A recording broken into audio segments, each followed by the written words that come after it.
ബംഗ്ലാദേശിൽ മുഹമ്മദ് യൂനസിന്റെ കസേര തെറിക്കുമോ? ഇടക്കാല സർക്കാരിന്റെ ആയുസ് തീരാറായോ? ലോകം ഉറ്റുനോക്കുന്ന ബംഗ്ലാദേശ് പൊതു തെരഞ്ഞെടുപ്പിന് മുന്നോടിയായിട്ടുള്ള ആദ്യ അഭിപ്രായ സർവേ ഫലം പുറത്തു വരുമ്പോൾ ഞെട്ടിക്കുന്ന വിവരങ്ങളാണ് പുറത്തു വരുന്നത്. മുഹമ്മദ് യൂനസിനെ മാറ്റാൻ ജനങ്ങൾ തയ്യാറായി കഴിഞ്ഞു എന്ന സൂചന നൽകുന്ന സർവേ ഫലം ആരെയാണ് തുണയ്ക്കുന്നത്?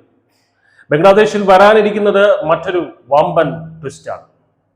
ഫെബ്രുവരി 12 നടക്കാനിരിക്കുന്ന 13ാമത് ബംഗ്ലാദേശ് പൊതു തെരഞ്ഞെടുപ്പിനെ കുറിച്ചുള്ള Eminence Associates for Social Development നടത്തിയ സർവേ പ്രകാരം ഖാലിദ് സിയയുടെ ബംഗ്ലാദേശ് നാഷണലിസ്റ്റ് പാർട്ടി അഥവാ BNP വൻ ഭൂരിപക്ഷത്തോടെ അധികാരത്തിൽ വരുമെന്നാണ് പ്രവചനം. 70% വോട്ടർമാരും BNP അടുത്ത സർക്കാർ രൂപീകരിക്കണമെന്നാണ് ആഗ്രഹിക്കുന്നത്. എന്നാൽ ഈ സർവേയിലെ ഏറ്റവും വലിയ ട്വിസ്റ്റ് ഇതൊന്നും തന്നെയല്ല. ഷെയ്ഖ് ഹസീനയുടെ അവാമി ലീഗ് പാർട്ടിയുടെ കോട്ടകൾ തകർന്നു എന്ന് മാത്രമല്ല, അവരുടെ മുൻ അനുയായികൾ കൂട്ടത്തോടെ BNPയിലേക്കും ജമാഅത്തെ ഇസ്ലാമിയിലേക്കും ചേക്കേറുന്നു എന്ന ഞെട്ടിക്കുന്ന സത്യമാണ്. അവാമി ലീഗിന്റെ പഴയ വോട്ടർമാരിൽ 60% പേർ ഇപ്പോൾ BNPയിലേക്ക് വോട്ട് ചെയ്യാൻ തീരുമാനിച്ചു കഴിഞ്ഞു. 25% പേർ ജമാഅത്ത് ഇസ്ലാമിയെ പിന്തുണയ്ക്കുന്നു. 19% പിന്തുണയോടെ ജമാഅത്ത് ഇസ്ലാമി രാജ്യത്തെ രണ്ടാമത്തെ വലിയ ജനപ്രിയ പാർട്ടിയായി മാറിയിരിക്കുകയുമാണ്.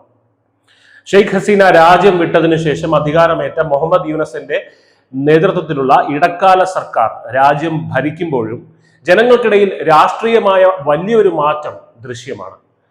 രാജ്ഷാഹി, ചട്ടോഗ്രാം തുടങ്ങിയ മേഖലകളിൽ 74% പിന്തുണയോടെ BNP തരംഗം വീശുകയാണ്.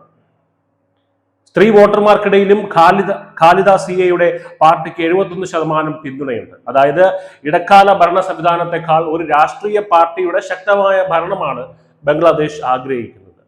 ഡിസംബർ 20 ജനുവരി 1 ഇടയിൽ 300 പാർലമെന്റ് മണ്ഡലങ്ങളിലായി 20,495 പേർക്കിടയിലാണ് ഈ സർവേ നടന്നത്.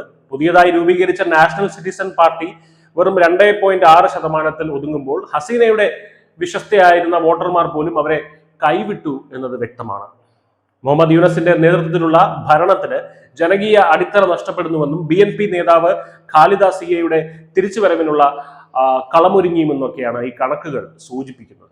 ചുരുക്കത്തിൽ ബംഗ്ലാദേശ് രാഷ്ട്രീയത്തിന്റെ ഗതി മാറുകയാണ്, അവിടുത്തെ രാഷ്ട്രീയ കാറ്റിന്റെ ഗതി മാറുകയാണ്.